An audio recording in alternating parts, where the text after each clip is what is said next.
O Espírito do Senhor Deus está sobre ti,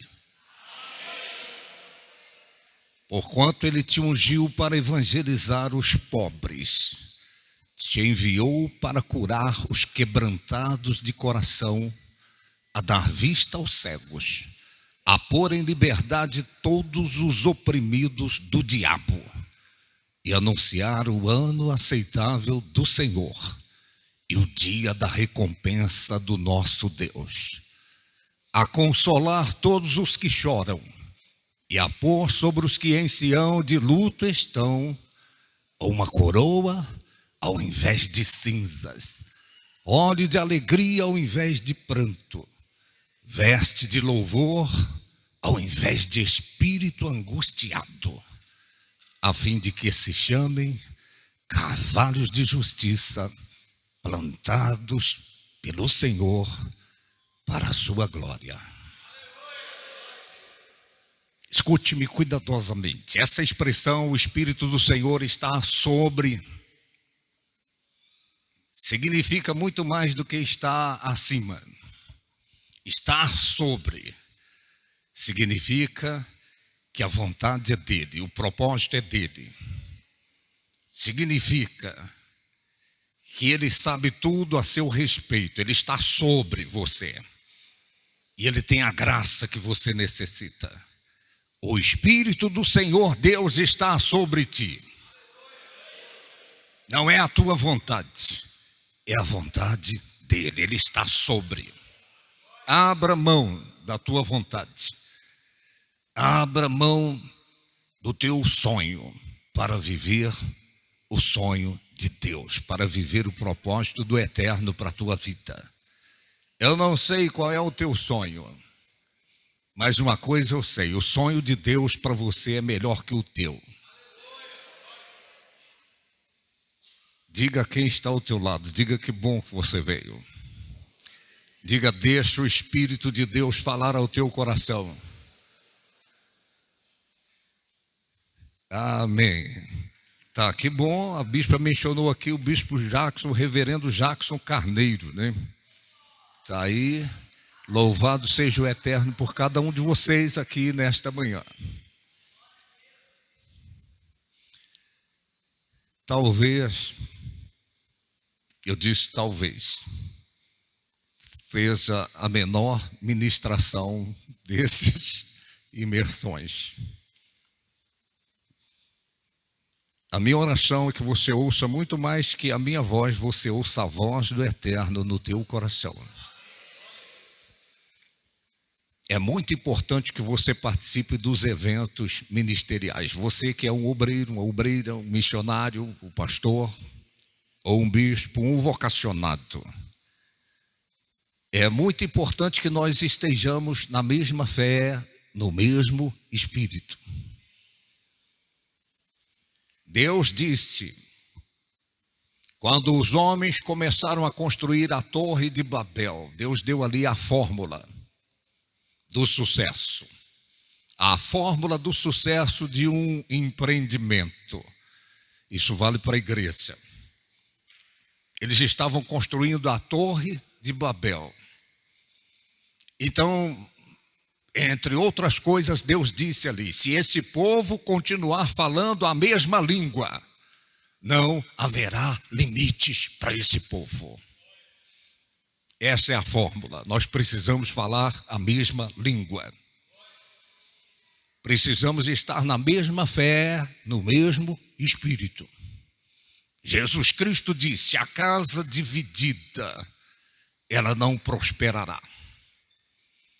Uma empresa dividida, uma igreja dividida, uma família dividida, não tem futuro naquilo que está proposto. Está ouvindo o que eu estou falando? O sucesso de um ministério, de uma igreja, só acontece quando estão todos unânimes. É o que a Bíblia Sagrada diz no livro de Atos. Eles estavam todos unânimes. Nós somos diferentes, mas nós precisamos estar unânimes, na mesma fé, no mesmo espírito, no mesmo propósito da visão que Deus nos confiou. Então nós teremos os resultados que Deus quer que nós tenhamos. Está me ouvindo? Tem alguém aí? Os que trouxeram a Bíblia, abra por favor Êxodo 21. Êxodo no capítulo 21. A palavra êxodo significa saída. E toda a história da raça humana tem a ver com saída. Começa lá no Jardim do Éden. A saída de Adão e Eva do Jardim do Éden. Eles foram expulsos do jardim. Ali aconteceu a saída. E especificamente no livro de Êxodo fala sobre a saída do povo hebreu da servidão do Egito, da escravidão de Faraó. Saída. E frequentemente Deus está nos levando a um novo nível, a uma nova etapa. Deus disse a Abraão: sai da tua terra, da tua parentela, e vai para uma terra que eu te mostrarei. Abraão saiu, saída. E todos nós que estamos aqui, creio eu, nesta manhã, nós tivemos a nossa saída da velha vida para essa nova vida em Cristo Jesus. A saída.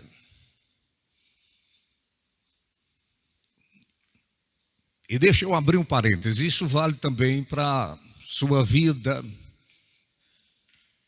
biológica, sua vida física, sua vida existencial. Um dia você saiu do útero da sua mãe, você foi parido, e aí começou a história das saídas. Você saiu da infância para a adolescência, saiu da adolescência para a juventude, e de repente você já saiu da juventude, como eu, para a idade adulta e depois para a melhor idade. Eu estou na melhor idade.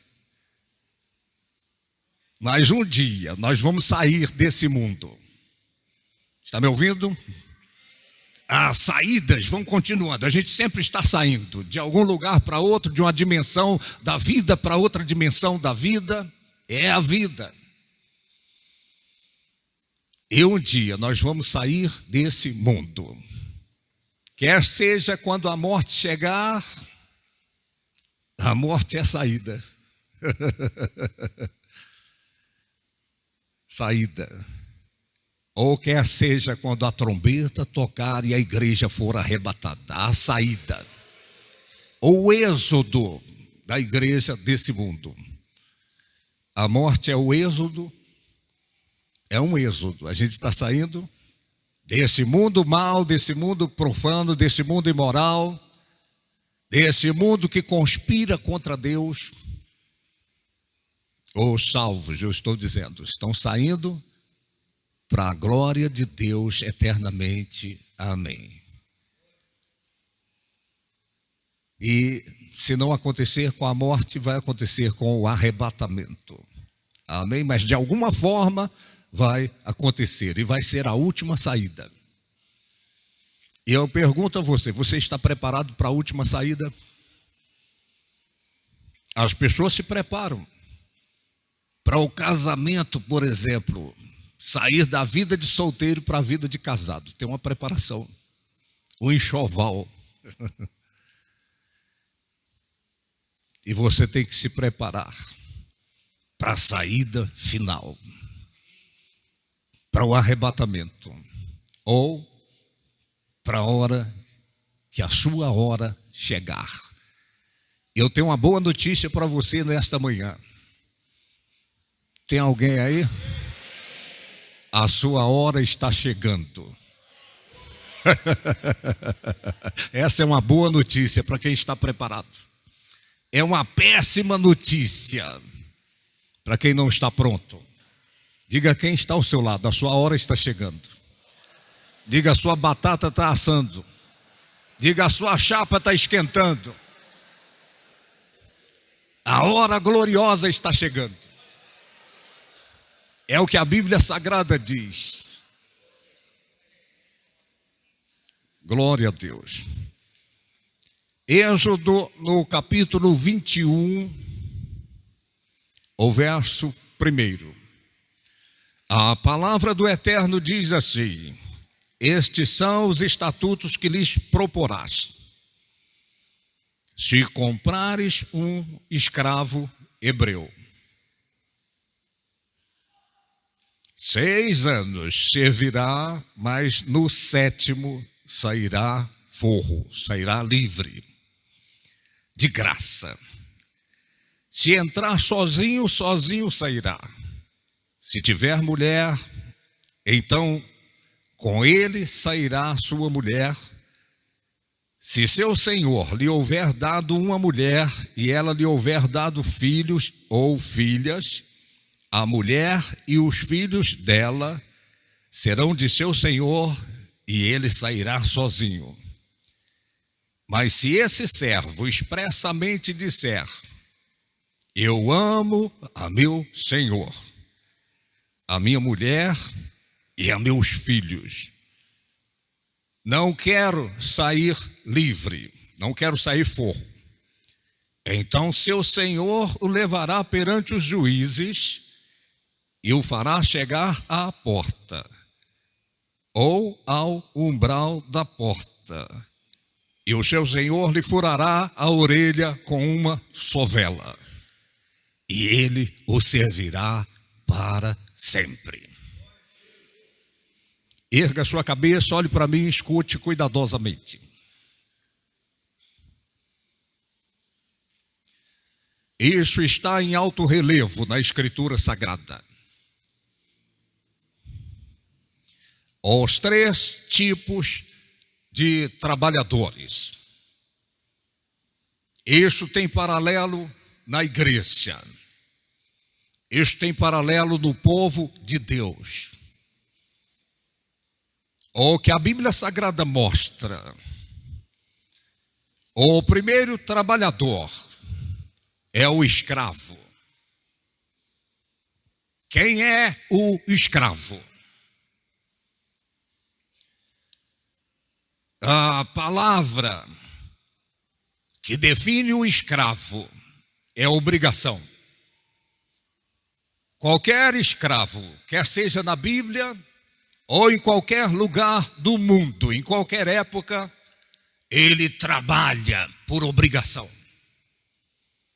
Tem um jugo, tem um tacão. Eu nunca pensei diferente disso que eu vou dizer a vocês nesta manhã. Mas provavelmente a maioria dos escravos, eles têm um sentimento de revolta, de ódio contra aquele que está o obrigando a fazer o que ele faz. Está me ouvindo? Você não precisa ser escravo para saber disso. Alguém que está sendo subjugado, dominado. Existe a punição, o jugo, o tacão, o chicote, talvez as algemas, as cadeias, como punição, ou a privação de alguma coisa essencial, importante à vida dele. Se ele não faz o que precisa ser feito, ou que está sendo obrigado a fazer, então, uma revolta, um ódio. Ele está sempre buscando um meio de escapar, de sair do jugo.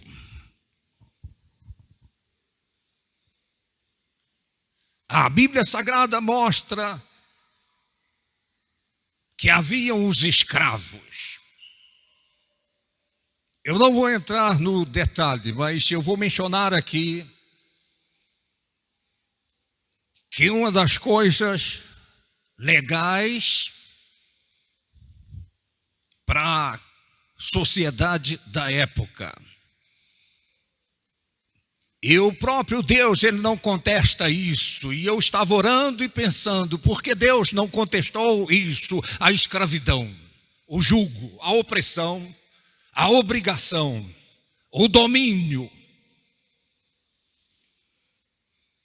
Então o Espírito Santo me disse que Deus mostra isso em alto relevo na Escritura Sagrada, para mostrar para mim e para você que isso tem uma aplicação na vida de cada homem e de cada mulher de Deus. Eu estarei pregando para alguém aqui hoje, nessa manhã.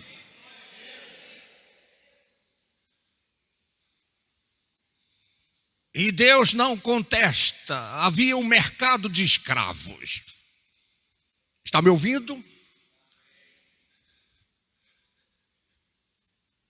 Então, se uma nação conquistava outra nação, se um povo conquistava outro povo, não somente conquistava o território, a geografia, mas as pessoas eram conquistadas e eram trazidas para serem escravas,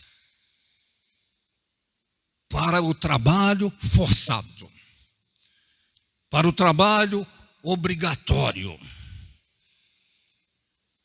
E tudo que eles produziam ali como resultado do trabalho era para essa nação que os conquistou. Isso era comum. Era de praxe.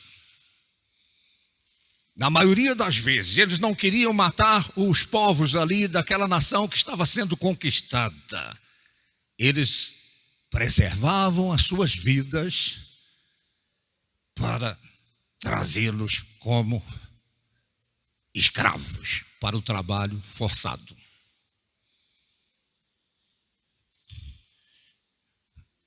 E então, havia ali um mercado de escravos. Porque de repente, alguém foi dominado e agora essa pessoa de repente poderia ser colocada no mercado de escravos. Uma espécie de feira livre. Eu não sei se você já leu a história de José. Mas José, num dado momento da sua aflição, da sua angústia, ameaçado de morte, os seus irmãos o venderam para uma caravana de ismaelitas que ia passando por ali. Eles o venderam como escravo. Você já leu a história? Foi vendido como um escravo. Foi levado como escravo. E José foi levado para um mercado de escravos, uma feira livre de escravos. E os compradores chegavam ali e eles apreciavam e buscavam se haviam qualidades, se haviam defeitos. E eles preferiam os escravos mais fortes para o trabalho.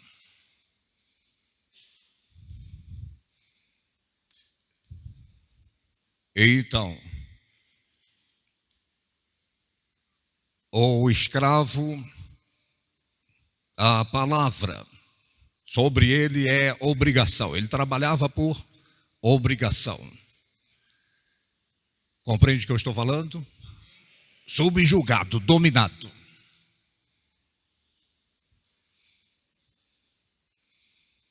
Ele não queria fazer, mas ele tinha que fazer. E ele fazia, na maioria das vezes, com medo de ser punido. Ele não fazia de bom grado, não fazia de coração, mas fazia por obrigação. Essa é a palavra-chave sobre o escravo.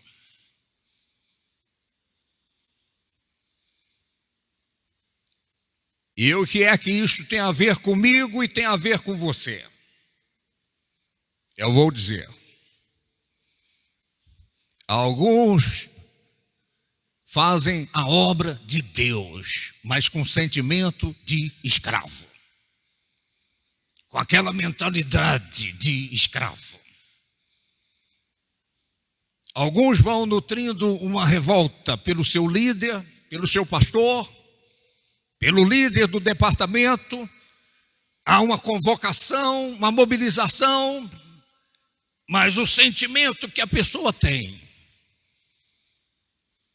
é de obrigação. Eu vou porque eu sou obrigado. Eu faço parte do grupo de louvor. Lá no íntimo queria fazer outra coisa, mas tem que fazer aquilo, é obrigação.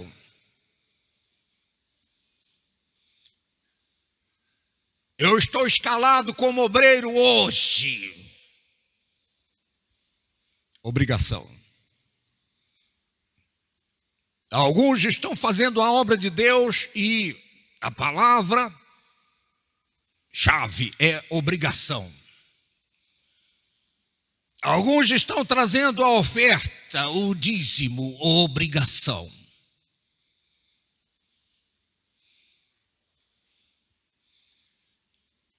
Estão me ouvindo? Você está em Cristo, você recebeu Jesus como Senhor e como seu Salvador. Mas lá no íntimo, na hora de fazer as coisas para Deus, a sua mentalidade, de repente, é de escravo. É como se fosse uma escravidão. E tem a reunião tal dia, e no outro dia tem ensaio, e depois tem a administração. Eu vou, senão eles vão sentir a minha falta. Está me ouvindo? Escravos. Escravos da igreja, escravos da denominação, escravos de Deus, escravos do Espírito Santo. Escravos. Parece que só mudou o Senhor. Outrora o Senhor era o diabo, era o Lúcifer, o que dominava, o que obrigava. Agora a sensação que muitos têm é que o Senhor agora é o Espírito Santo. É o dominador. Se eu não fizer, ele vai me punir. As portas vão se fechar. Eu estou esperando uma bênção, e se eu não for, a bênção não vai chegar. Está me ouvindo? Eu deixei o currículo na empresa, estou esperando ser chamado, eu creio que eu serei chamado. Eu tenho que fazer a obra, porque se eu não for, eu não serei chamado. Estão entendendo o que eu estou falando? O sentimento do escravo. Expectativa da punição. Tem a obrigação, é como se fosse um jugo. A dominação.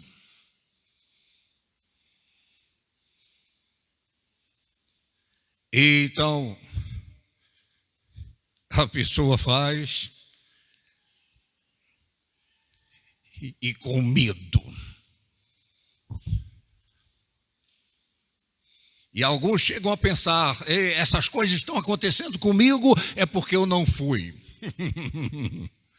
Eu deveria ter ido, eu deveria ter feito e não fui e não fiz, por isso o bicho está pegando na minha vida. O escravo pensa assim: se ele não for, ele vai ser punido, ou se ele está sendo punido, é porque não foi, é porque não fez. Diga quem está ao seu lado, diga: deixa o Espírito de Deus falar ao teu coração. Eu vou dizer a vocês, eu nunca conversei com todo mundo, com um e com o outro, mas à luz da Escritura Sagrada, a maioria das pessoas que estão fazendo para Deus alguma coisa, estão fazendo com o sentimento de escravo. A maioria.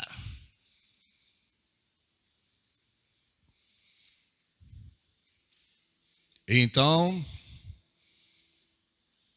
erga a sua cabeça, olhe para mim e escute com atenção. O outro tipo de trabalhador que está em alto relevo na Escritura Sagrada é o empregado. O empregado. Tinha o escravo que produzia e tinha o empregado. Quem era o empregado? Ou o escravo, a palavra-chave sobre ele, repito, era obrigação. O empregado, a palavra-chave sobre ele era o interesse, ou salário.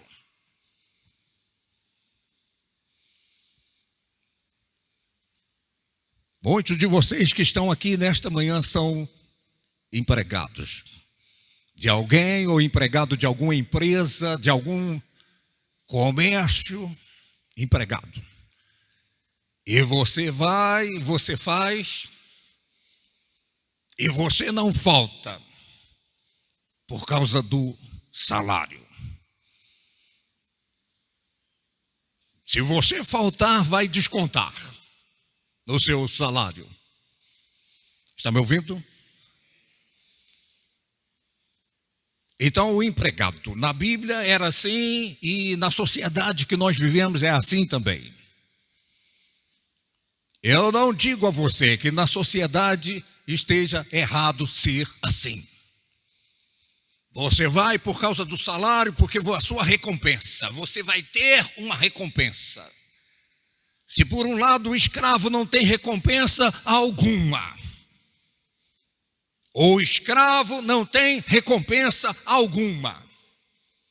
Por outro lado, o empregado, ele tem a recompensa, e a sua recompensa é o salário.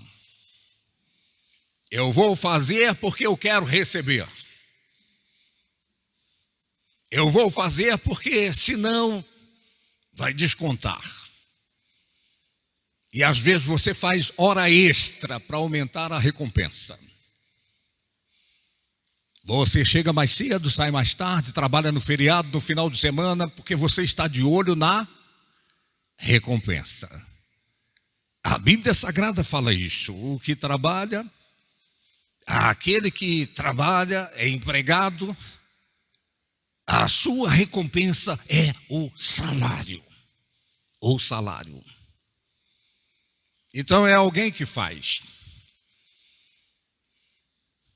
E nem sempre faz de bom grado. A duras penas vai e faz.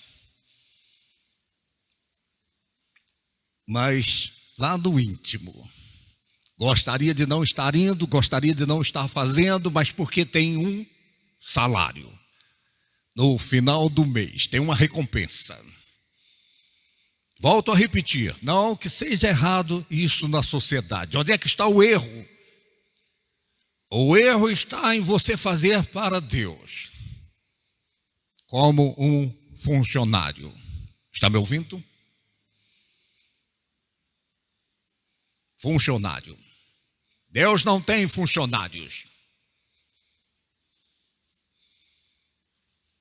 Deus tem trabalhadores. Jesus Cristo contou a parábola. Ele contou a parábola do homem que saiu para contratar trabalhadores. Não diz que ele saiu para contratar trabalhadores. Escute. Muitos na obra de Deus, no reino de Deus, estão como funcionários. São trabalhadores. Quanto é que eu vou ganhar? Eu quero saber. Então eu não vou. Então eu não faço. Está me ouvindo? Porque na igreja eles pagam. Amém? Glória a Deus. Louvado seja o Senhor. Mas conquanto a pessoa esteja recebendo alguma coisa, algum pagamento, ela não pode ter a mentalidade de funcionário. Não pode estar fazendo por causa do que está recebendo. Está me ouvindo? Eu vou abreviar a minha mensagem. O terceiro tipo de trabalhador na Bíblia Sagrada.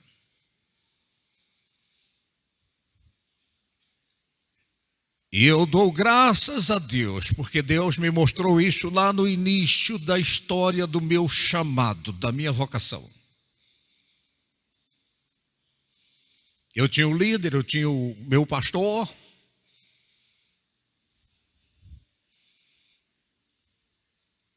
Mas eu lutava contra a mentalidade de que eu era um escravo ali.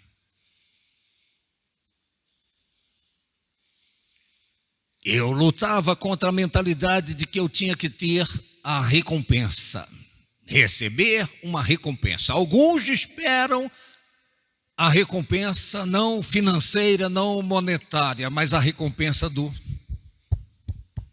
fulano aqui, gente, vamos aplaudir ele porque ele... Já teve gente que chegou para mim e disse, porque fez alguma coisa e ajudou, e chegou a dizer, nem falou o meu nome lá, eu não volto aqui mais. Essa pessoa não queria salário financeiro, mas queria que o ego fosse massageado. Está compreendendo o que eu estou falando? A recompensa que a pessoa desejava, a exaltação, a glorificação do eu. Eu sou, eu faço, eu posso, eu tenho. O salário é o aplauso, é massagear o ego.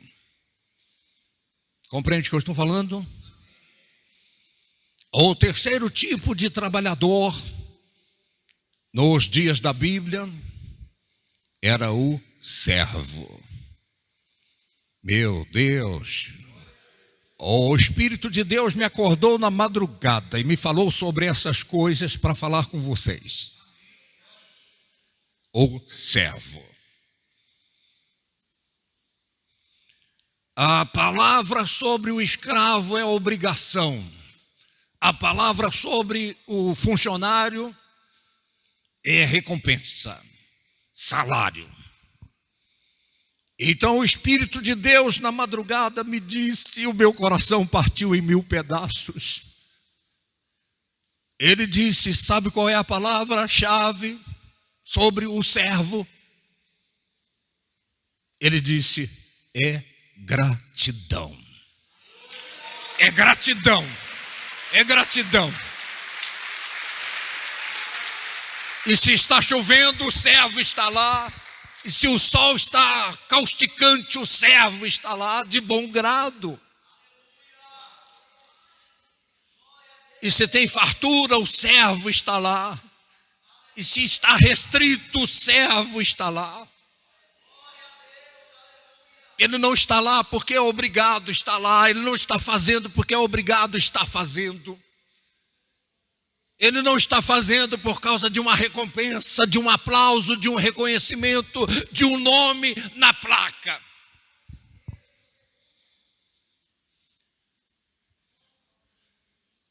O servo, ele está lá pela gratidão ao seu Senhor. Gratidão ao seu Senhor.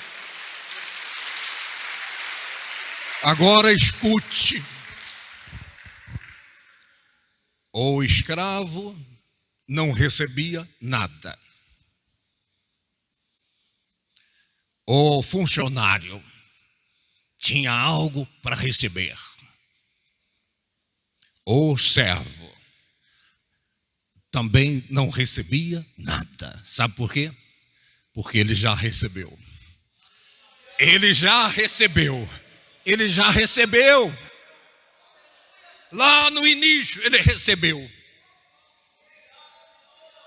Então ele está fazendo não é porque é obrigado, ele está fazendo não é porque vai receber uma recompensa, mas ele está fazendo pela gratidão, porque ele não fez nada para ter aquilo, ele não fez nada para receber o que ele recebeu, mas agora ele está fazendo porque ele é grato por causa daquilo que ele recebeu. Tem alguém aí? Levante as suas mãos e dê glória a Deus.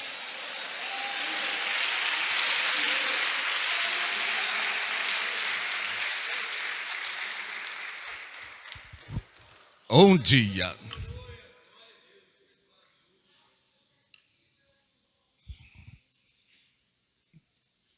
eu estava perdido e fui achado.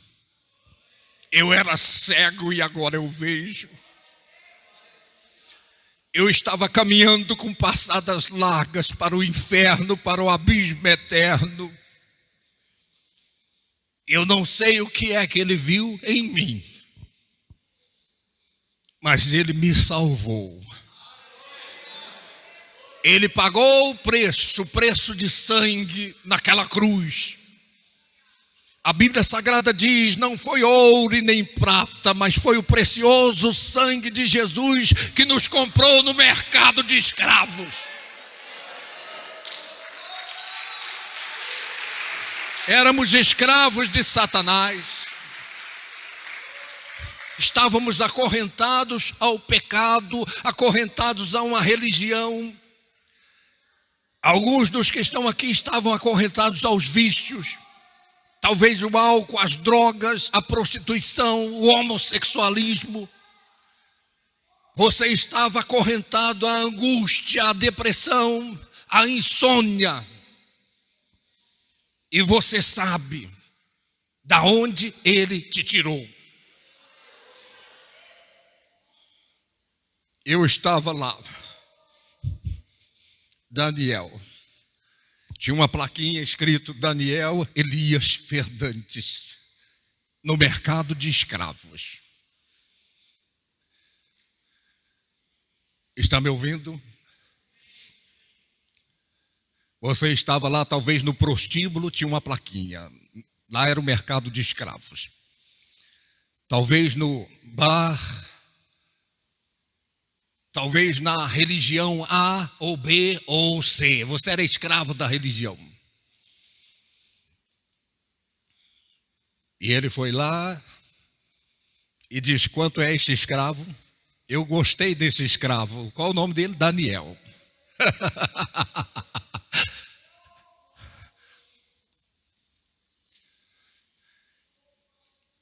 Ele nem perguntou o preço. Ele pagou o preço de sangue. Está me ouvindo?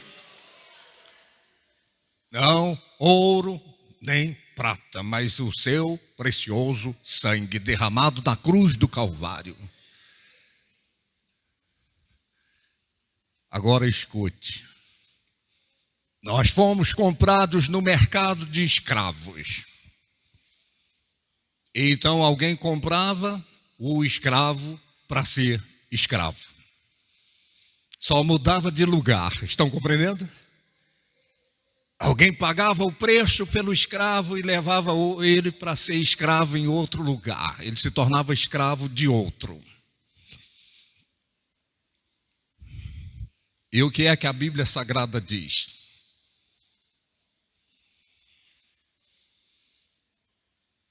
No texto sagrado. É isso que eu quero que você entenda. Porque Deus permitiu isso na Bíblia. As injustiças sociais. Os escravos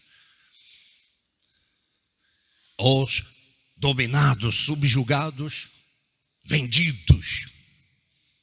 Isso tem paralelo na minha vida e na sua vida. Então, o texto sagrado diz, escute, senão você vai perder essa parte. Eu estou procurando ser o mais simples possível, para que a pessoa mais simples neste lugar compreenda. Não é fácil compartilhar revelação, estão me ouvindo? Porque as capacidades de entendimento são variadas. Então a Bíblia Sagrada está dizendo no texto que nós lemos que o escravo, ele foi comprado no mercado de escravos, então ele ficaria escravo durante 6 anos. Durante 6 anos, ele estaria fazendo por obrigação, por causa do jugo, por causa do tacão, com medo da punição. Mas depois de 6 anos, Deus instituiu desse modo, como estatuto. No 7º ano, está me ouvindo? Qual ano? No 7º ano, o senhor do escravo era obrigado. A obrigação mudava de lado. No 7º ano, escute, todo escravo, ao completar 6 anos de escravidão no 7º, ele teria o direito à liberdade, à libertação, sem custo algum. Então, todo escravo, ao completar 6 anos ali, ele ganhava a liberdade, a libertação.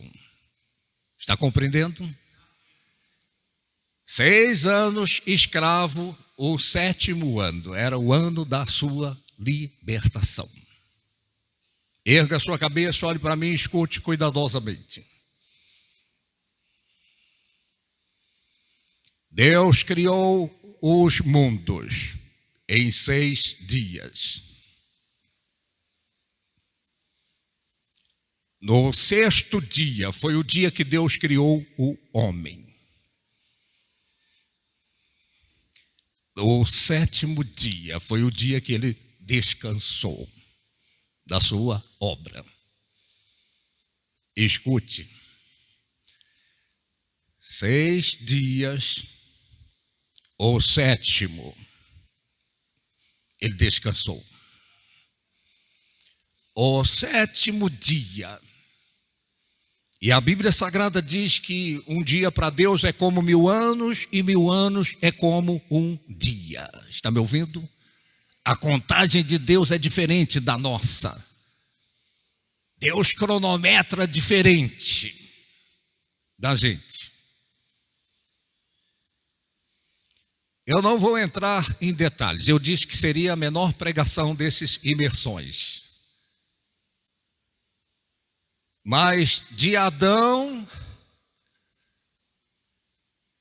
até Jesus Cristo são 6 dias.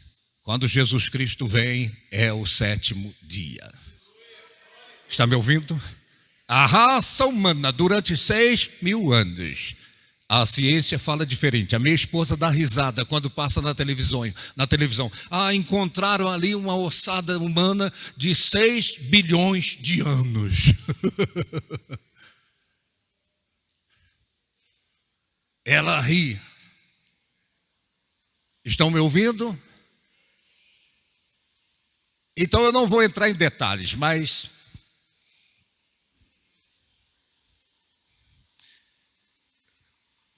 6.000 anos, a escravidão da raça humana. E Jesus Cristo veio no 7º. Eu vou mostrar a você outro paralelo. Eu não sei se você já leu a história da mulher samaritana que foi buscar água no poço. Já leu? É revelação isso.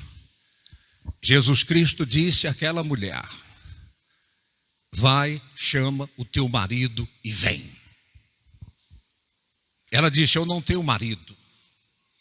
Então Jesus disse: disseste bem, você não tem marido, porque você já teve 5, e esse que você tem agora também não é seu marido. 5 mais 1, 6. Ali estava chegando a libertação dessa mulher. Ali estava chegando o 7º. Jesus é o 7º. Jesus é o 7º. Ele é o 7º. Ele é o 7º. Jesus é o 7º. Jesus, é por isso que eu estou dizendo, isso é revelação. Isso você não aprende no seminário. Jesus disse: você já teve 5. Estão me ouvindo? E esse que você tem atualmente agora é o 6º. Ele também não é seu marido. Você é escrava. Você é escrava. Você está vindo buscar água no poço porque você é escrava. Mas se você beber da água que eu lhe der, você nunca mais vai ser escrava. Você nunca mais vai precisar vir tirar água aqui. Porque a água que eu lhe der vai se tornar um rio, uma fonte que vai jorrar dentro de você. Você não vai ser mais escrava. Estão compreendendo? Está difícil? Eu vou desenhar, se tiver difícil. Estão me ouvindo? Paralelo. Ou escravo, a palavra-chave, obrigação. Ou empregado, salário. A palavra-chave sobre o servo era gratidão. Eu não sei se você se lembra da história do filho pródigo, a parábola. Ou pródigo. Ele e o seu irmão, eles eram filhos. Não basta ser filho. Está me ouvindo? De repente você é um filho de Deus, uma filha de Deus. Não basta ser filho. Escute. O filho pródigo estava lá na casa, fazia as obrigações, mas estava insatisfeito. Ele era filho, fazia o que fazia como se ele fosse um escravo. Escute, ele se sentia um escravo. Estão lembrados que eu disse que todo escravo, ele tem um desejo de sair do jugo, ele tem um desejo de libertação. Ele era filho, mas ele tinha uma revolta dentro dele. A revolta tamanha que ele desejou a morte do seu pai. Como é que eu sei disso? Porque na cultura judaica, nenhum filho tinha direito a pedir herança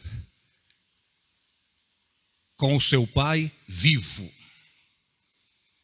Então, quando ele chega para o seu pai, ele disse: me dá a parte da herança, me dá a parte que me cabe. Ele chegou irado, ele chegou revoltado.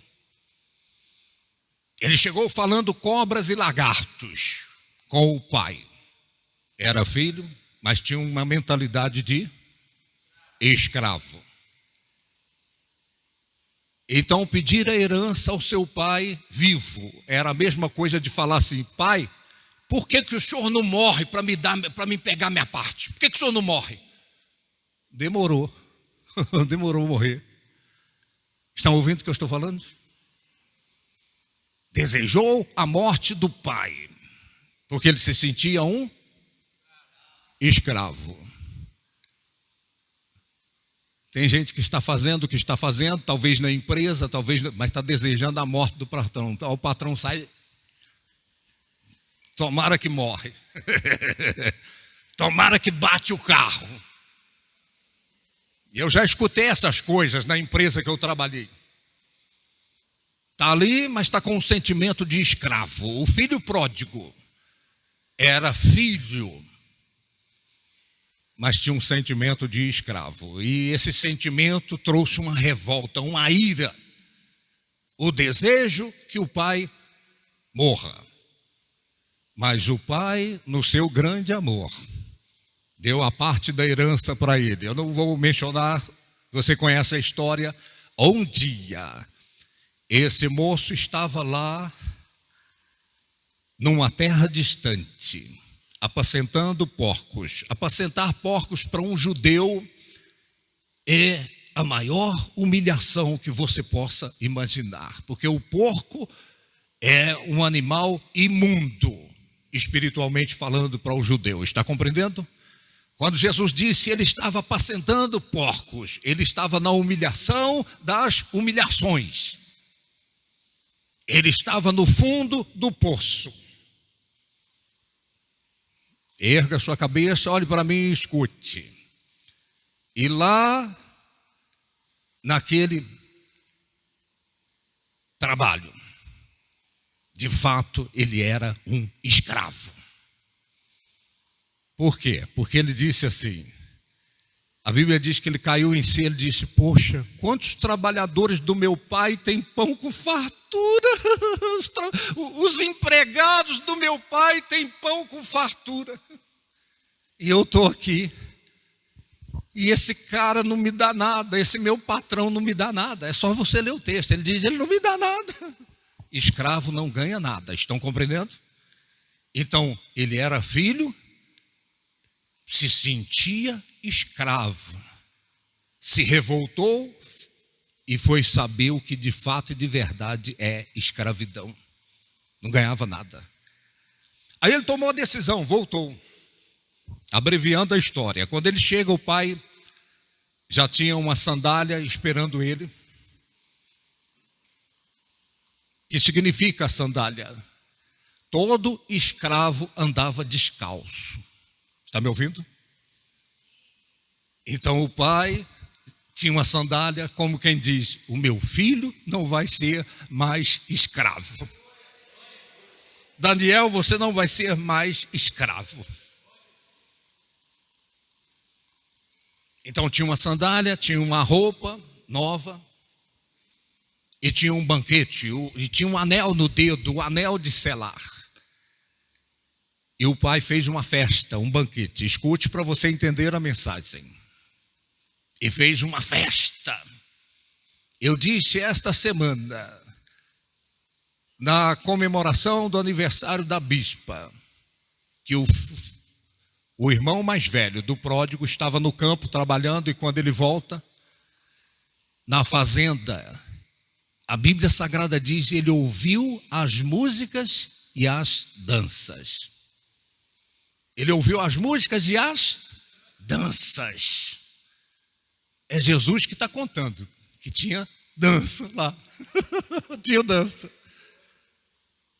E uma dança para você escutar não é uma dança. Ele ouviu as músicas e ouviu as danças.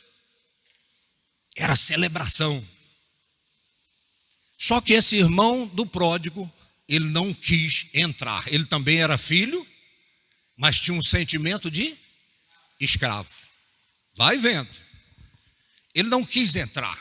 Aí veio um empregado da fazenda e falou assim, entra, rapaz. Ele falou, o que está acontecendo aí? O seu irmão voltou. E seu pai fez uma festa. Aí ele ficou irado. O pai saiu lá fora para conversar com ele. Falou, não, meu filho, entra. Seu irmão estava morto, reviveu. Ele estava perdido e foi achado. Mas ele estava irado. Sabe o que ele disse? Ele disse, o senhor nunca me deu um cabrito para me alegrar com os meus amigos. Agora esse teu filho, ele nem fala esse meu irmão. Ele fala, esse teu filho gastou tudo que ele pegou da herança com as meretrizes. E agora o senhor faz uma festa para ele. O senhor nunca me deu nada aqui. Olha aqui para mim. Sabe o que o pai disse a ele? O pai falou: filho, tudo que eu tenho é seu, filho. Tudo que eu tenho é seu. É direito seu. Isso que você está pedindo é direito seu. Sabe o que significa isso? Os dois eram filhos, mas tinham sentimentos de escravo. Tudo era deles. O primeiro quis só a parte. Ele não queria tudo, mas tudo era dele também. Agora esse irmão mais velho tem sentimento de escravo. E o pai disse: tudo que eu tenho é seu. É o que Deus está dizendo para você nessa manhã. Tudo que eu tenho é seu. Tudo que eu tenho é seu. Deus está dizendo para você nesta manhã. E para terminar, eu estou tentando terminar, tem 20 minutos. E escute. Lembra que eu disse, a palavra-chave sobre o escravo é o quê? Obrigação. A palavra-chave sobre o empregado, recompensa. A palavra-chave sobre o servo, gratidão. Sabe por quê? O escravo não ganhava nada, o empregado ganhava. Agora, o servo, ele faz porque ele já ganhou. Porque tudo que Deus tem é dele. A Bíblia Sagrada diz: se Deus não poupou o seu filho por amor a nós, como ele vai negar as outras coisas? Você sabe por que eu faço a obra de Deus? Eu faço com sentimento de servo, não com sentimento de obrigação. Eu tenho que. Não, eu faço porque eu me sinto um servo. Você sabe por quê? Gratidão pelo que ele fez por mim, gratidão porque ele me salvou, gratidão pela vida, gratidão pela sua palavra, gratidão pelo Espírito que ele derramou sobre mim. Então eu sou grato a ele, não porque eu vou receber, mas porque eu já recebi. Ele depositou na minha conta lá no início da história. Ele depositou na minha conta toda sorte de bênçãos. É o que a Bíblia Sagrada diz. Deus não vai nos abençoar, Ele já nos abençoou com toda sorte de bênçãos nas regiões celestiais em Cristo Jesus. Eu sou um trabalhador do reino, não com mentalidade de escravo, não com mentalidade de funcionário, de empregado, mas eu sou um trabalhador do reino, com mentalidade de servo. Eu sou um servo dele, porque ele me comprou. Ele me comprou no mercado de escravos. Estão lembrados? Ele olhou, eu estava lá e deu uma olhada assim. Eu quero esse. E ele pagou o preço e depositou na minha conta lá no início. Ele não precisa me dar nada. Por isso que Jesus disse: quando vocês forem, não levem 2 túnicas, não levem alforce. Estão compreendendo? E quando os discípulos voltaram da missão, ele disse: quando eu enviei vocês sem nada, faltou alguma coisa? Eles disseram: não faltou nada, Senhor. Eu já disse isso uma vez, vou repetir. Quando eu chegar na glória, ele vai olhar nos meus olhos, ele vai dizer: Daniel, quando você fez a obra como servo, te faltou alguma coisa? Eu vou dizer a ele: não me faltou nada, Senhor, não me faltou nada. Agora escute. Cadê o Beto? Já está aí? Já? Cadê o Gelan? Já chegou? Meu Deus do céu. Prepara aí, eu vou passar a régua e fechar a conta. Uma das histórias mais lindas da Bíblia é a história de um homem chamado Mefibosete. Mefibosete.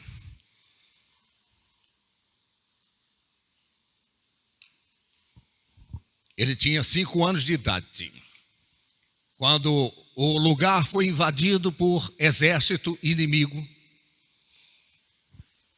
O seu avô Saul foi morto, ou seu pai Jonatas foi morto, e ama, a mulher que tomava conta dele, a babá,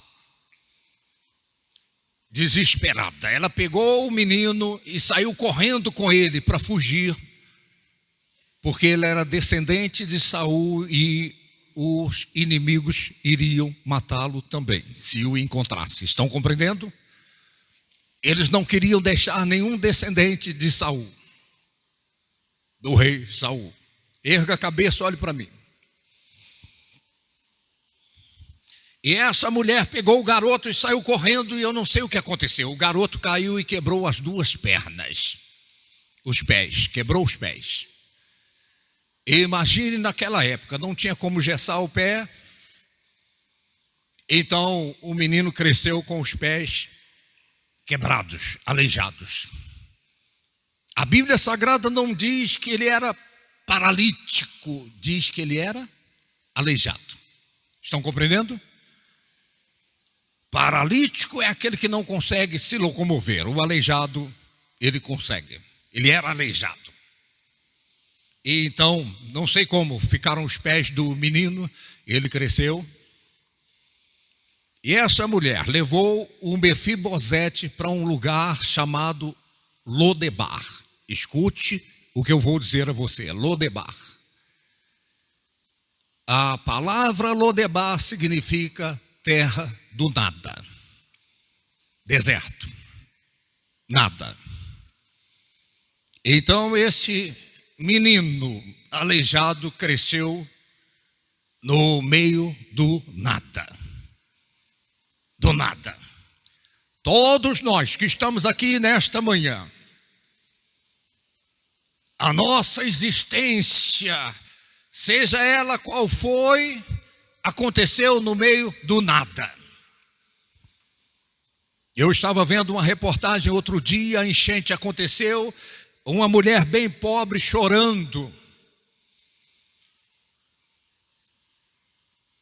O repórter disse: o que foi que aconteceu? Ela disse: eu perdi tudo. Mas o que a senhora tinha? Nada. Perdeu tudo, e o tudo dela era nada. O seu diploma sem Deus é nada, o dinheiro no banco sem Deus é nada, o imóvel que você tem sem Deus é nada, a sua empresa sem Deus é nada, o DR que você tem na frente do seu nome sem Deus, isso é nada. Está me ouvindo? Todos nós, a nossa existência na vida sem Deus é uma existência no meio do nada. E Mefibosete, ele era aleijado, e todos nós éramos aleijados. Todo homem e toda mulher nesse mundo tem um tipo de aleijume, não físico, mas em alguma área da vida. Essa é uma outra pregação. Erga a cabeça, olhe para mim. Então, Davi assumiu o trono. Davi se tornou o rei.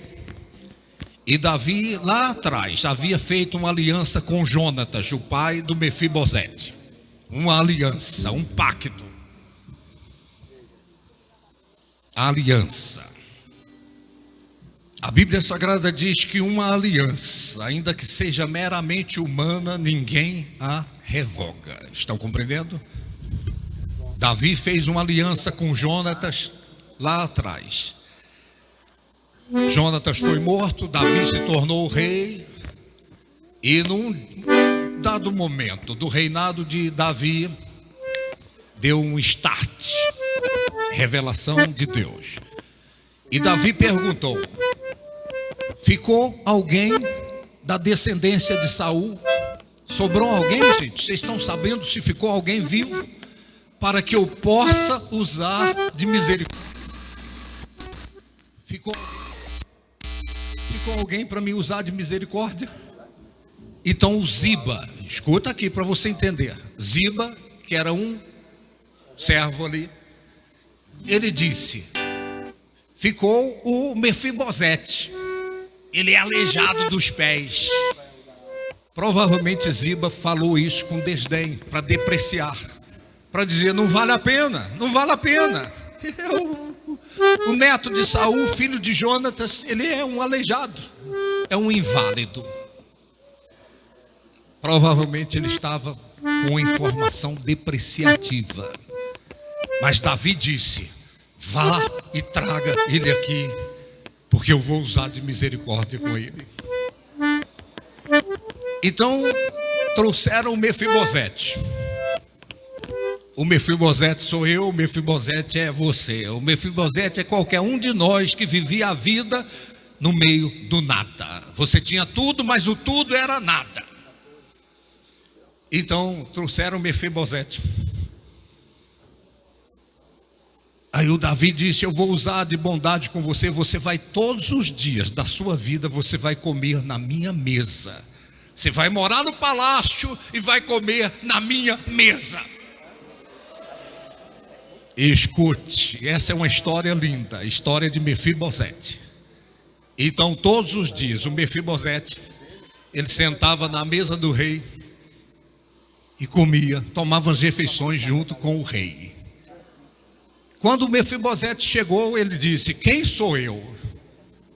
Eu sou apenas um cão, eu não sou nada. Quem sou eu para você se lembrar de mim? Davi disse: é por causa da aliança que eu tenho com seu pai. Então imagine, Mefibosete, aleijadinho, ele sentava ali para comer com o rei.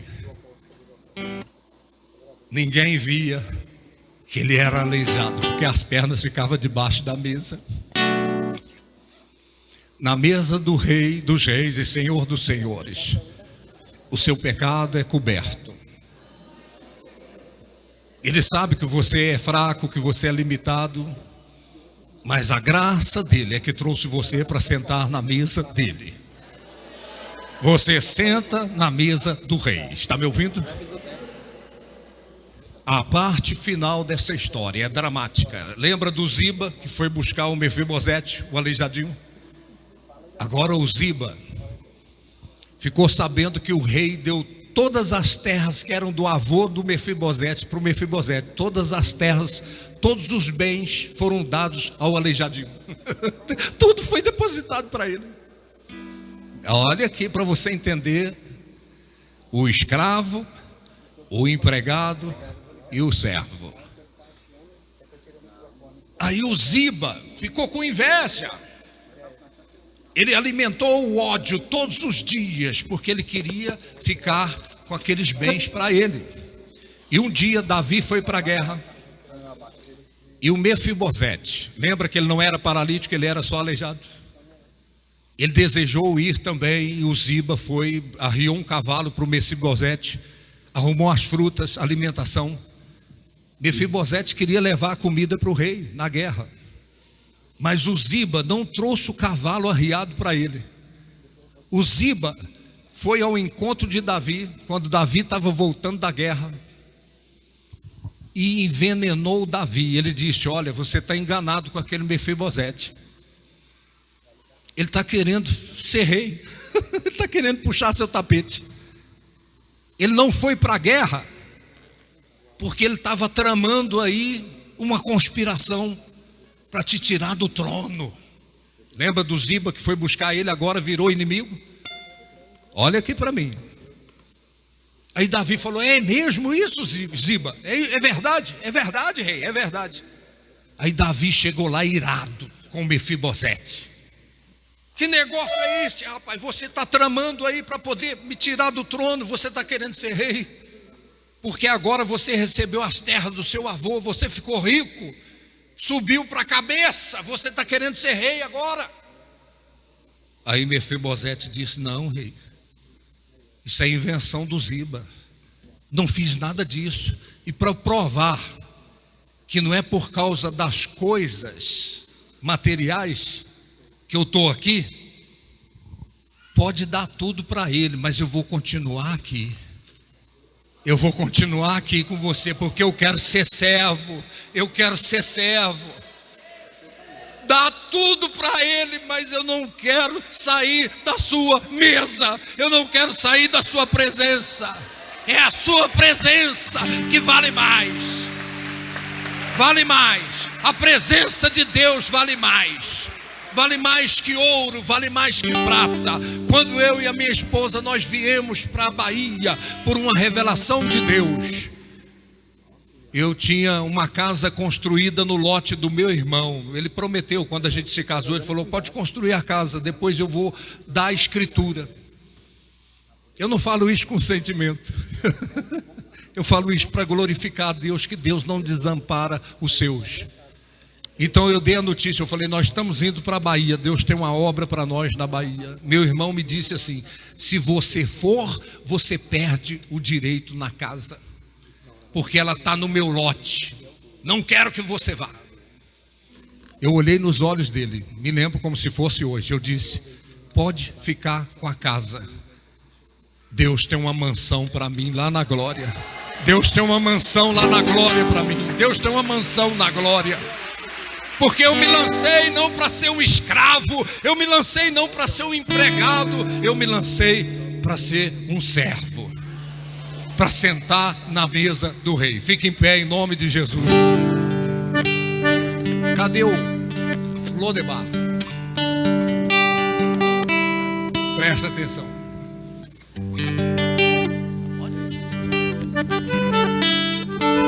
Vamos aprender o refrão. Você vai aprender. É alegria, nós estamos na mesa Pra do rei. casa do rei, na mesa do rei. Esse é o endereço novo pra você me achar. Lodebar. Lodebar agora é casa abandonada, Com uma placa escrita. com uma placa escrita. Mudei. Mudei mais uma vez. Pra casa do rei, na mesa do rei. Esse é o endereço novo pra você me achar. Lodebar. Lodebar agora é casa abandonada, com uma placa escrita. Mudei. Mudei Pra pra onde? casa do rei. Aprenderam?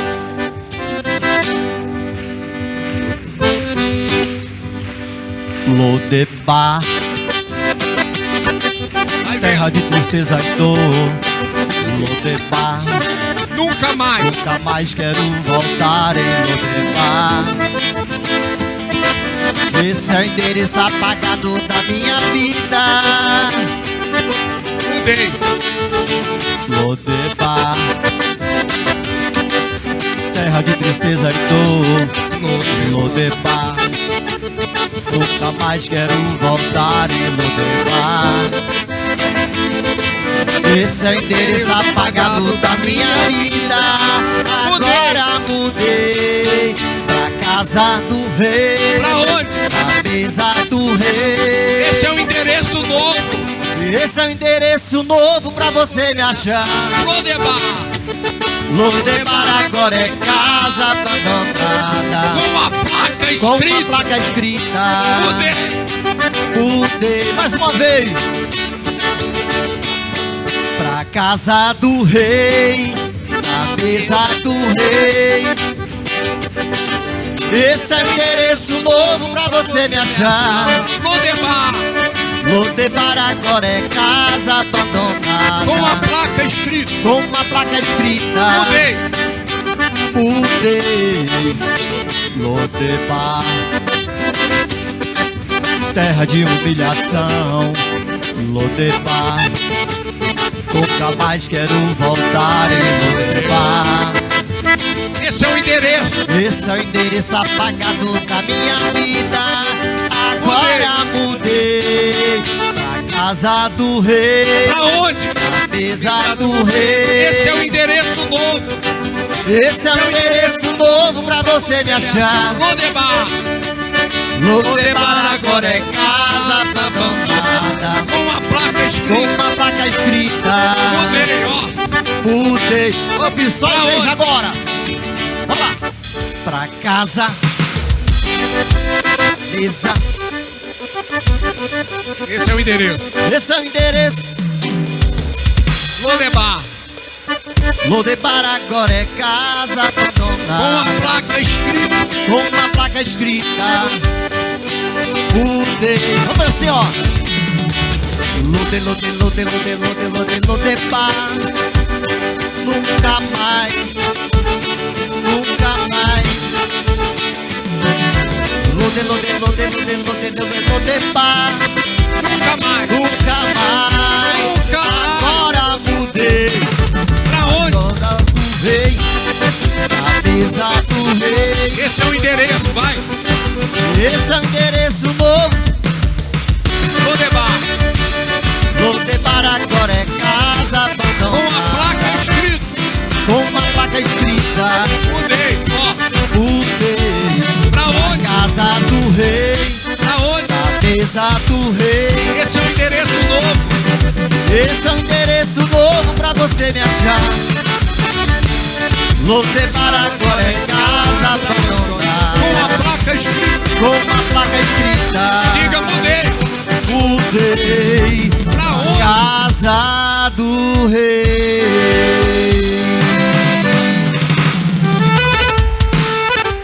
Senta, senta. Obrigado. Senta. Diga para a pessoa que está ao seu lado, diga Lodebar nunca mais. Diga mudei. Para onde você mudou? Para onde mais? Para a mesa do rei. Eu sou o Mefibosete. Mudei. Eu decidi ser um servo. A palavra-chave sobre a minha vida é gratidão. A eternidade vai ser pequena para a gente agradecer a Ele pelo que Ele fez por nós na cruz do Calvário. Rapidão.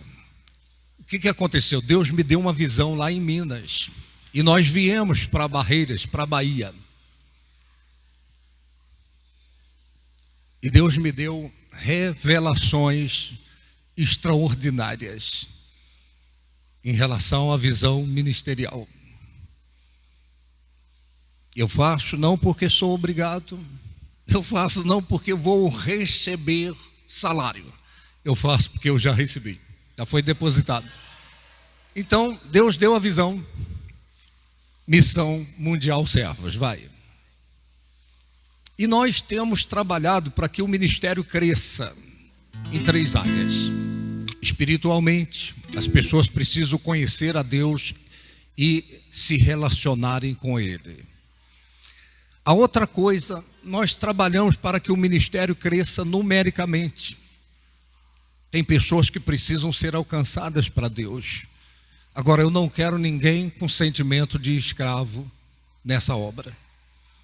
Eu não quero ninguém com sentimento de funcionário nesse ministério. A minha oração é que Deus levante servos. Que você faça porque Ele já fez por você na cruz do Calvário. E então, nós trabalhamos para o crescimento financeiro também. Por quê? Porque nesse mundo tudo tem que pagar. Tem que pagar aluguel, tem que pagar luz, água.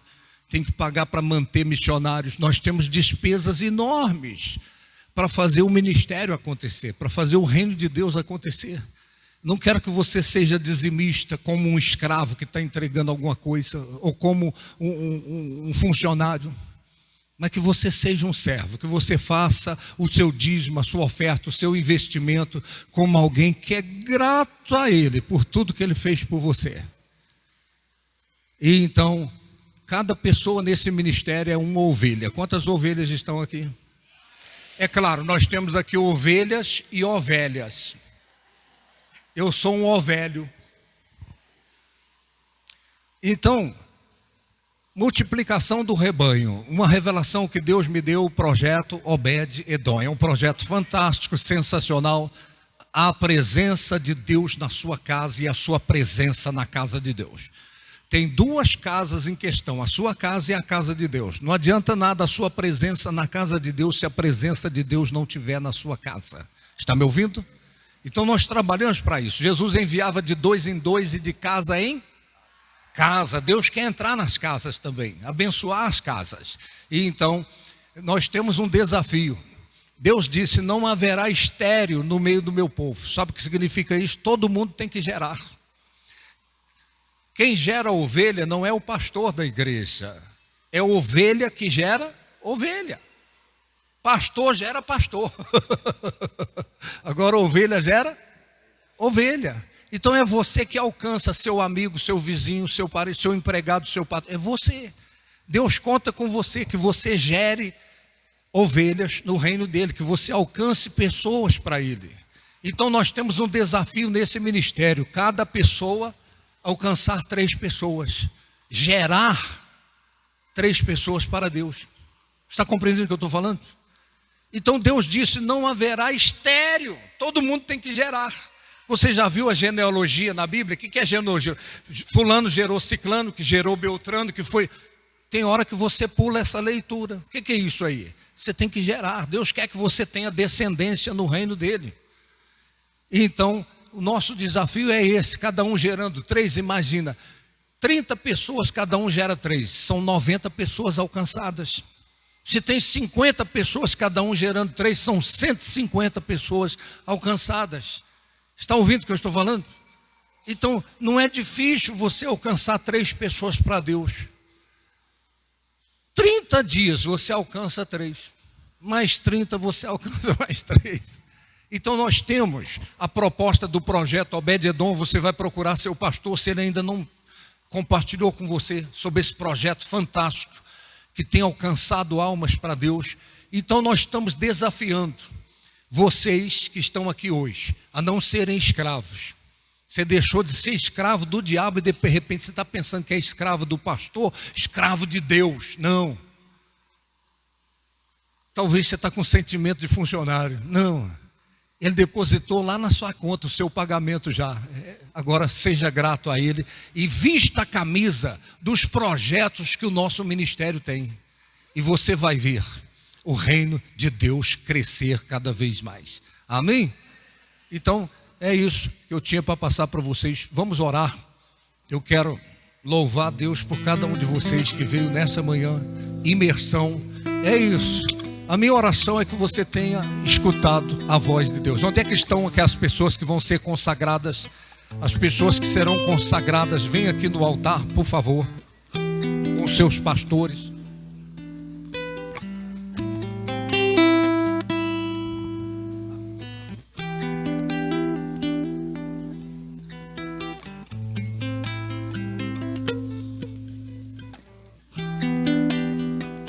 Gente, vai ter o congresso em Salvador no próximo final de semana. Deus me deu uma revelação extraordinária para o congresso. Eu não vou pregar aqui, é só no congresso. Não foi, perdeu. Congresso trazendo a arca na cidade de Salvador. É um congresso de renovação da espiritualidade. Tem coisa que Deus libera em lugares específicos. E eu creio que lá é um lugar que Deus preparou para marcar a sua vida. Amém? Pode subir aqui. Nós vamos passar os elementos da ceia. Onde é que estão os elementos da ceia? Quem é que participa da ceia? Quem é servo? Quem fala: puxa, ele pagou o preço, me salvou, me comprou no mercado de escravo, eu sou livre agora, eu estou salvo. As pessoas que serão consagradas podem vir. Tá, não coma ainda, não beba ainda, nós vamos fazer isso juntos, tá? Então é muito importante que você tenha consciência da sua salvação. Não estou falando da sua perfeição, porque perfeito é só Jesus Cristo. Mas tem que haver um esforço para mudar para melhor a cada dia. Amém? Eles vão passar os elementos, a gente vai participar junto, em nome de Jesus. Aqui, ó, tem um pãozinho aqui separado na tampinha aqui do cálice, tá? Cuidado na hora de tirar aí para poder... Nós vamos ter a canção enquanto você prepara os elementos. Vamos orar consagrando aqui. Onde é que está o azeite da unção? Podem se ajoelhar, por favor.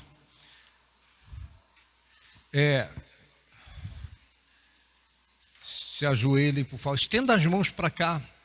Eu acredito que eles estão com essa proposta de serem obreiros nessa visão ministerial, não com sentimento de escravo, eu tenho que ir, senão Deus vai me punir, mas com sentimento de servos, gratidão pelo que Deus fez por vocês. Tudo que a gente fizer por Ele ainda é pouco. Pai eterno, aqui estão os teus filhos, ó Deus. Nós consagramos cada um conforme a proposta dos seus líderes. Ó Deus, aqui estão os consagrados a obreiros, consagrados a missionários, Senhor. Ó Deus, que essas pessoas recebam do Senhor graça especial, ó Deus, para frutificarem no teu reino, e que jamais haja o sentimento de escravidão, Senhor, escravidão na obra, na igreja, mas que haja o sentimento de gratidão, ó Deus, por tudo que o Senhor fez nas vidas deles. Um dia eles estavam no mercado de escravo e eles foram comprados, meu Pai, comprados para serem livres, não para continuarem escravos. Eu oro, eu peço, profetizo que seja assim, em nome do Senhor Jesus, e os que creem digam amém e graças a Deus. Todos pegaram aí os elementos? Quem não pegou o elemento da ceia? Tá lá atrás, lá, gente. Ó, esse lado aqui está faltando, ó. Esse lado aqui está faltando.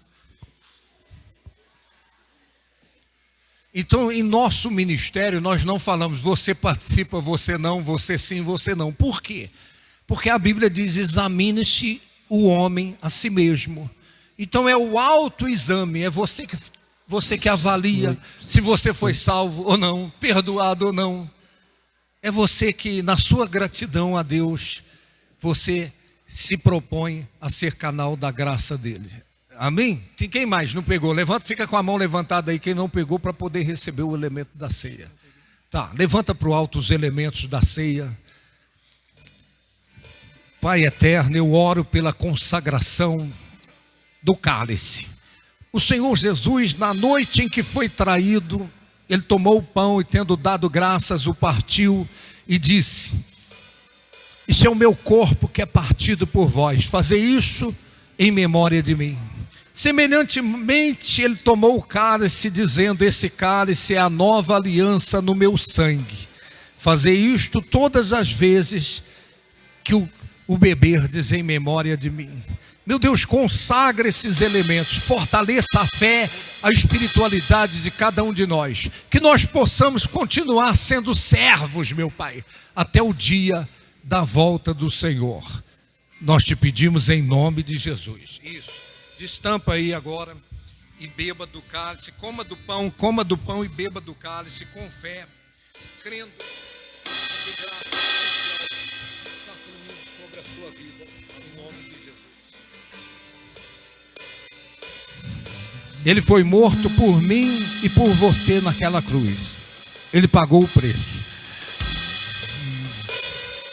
Ele me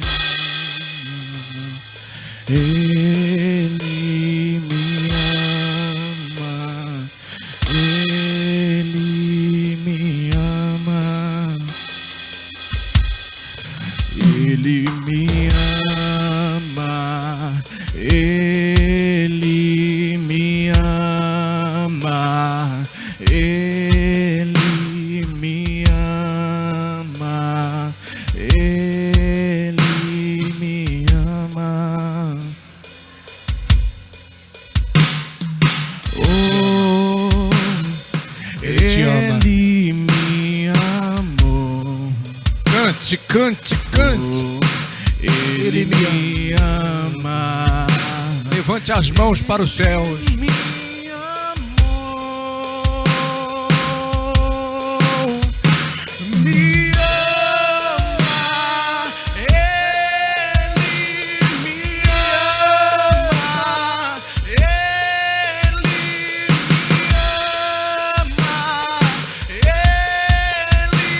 me ama.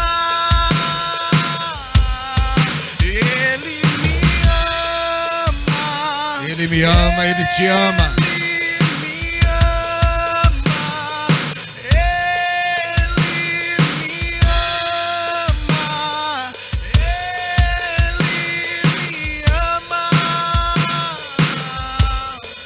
Isso.